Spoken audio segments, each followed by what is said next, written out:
In this lesson of MS Excel, we will learn about printing reports, steps to print a report, create and display of graphs, statistical functions.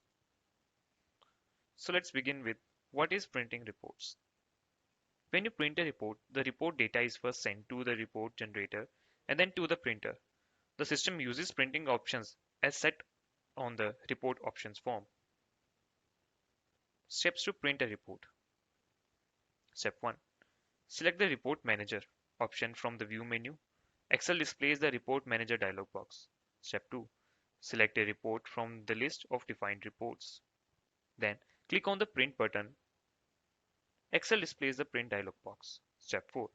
Use the controls in the dialog box to specify the parameters you want to be used when printing, such as the numbers of copies. Step 5. Click your mouse on the OK button. Excel saves the current condition of the workbook and starts printing the report section. Now we will talk about how to make a graph in Excel. Step 1. Enter your data into Excel. Step 2. Choose one of the 9 graphs and chart options to make. Step 3. Highlight your data and click Insert your desired graph. Step 4. Switch the data on each axis if necessary. Step 5. Adjust your data's layouts and color. Step 6. Change the size of your chart's legend and axis labels. Step 7. Change the y-axis measurement and options if needed. Step 8.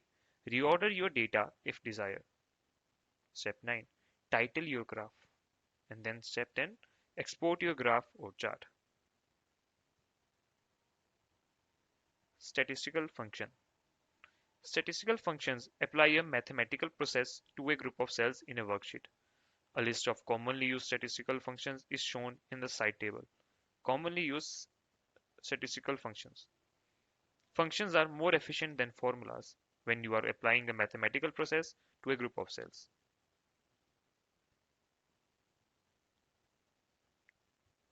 If you use a formula to add the values in range of cells, you would have to add each cell location to the formula one at a time.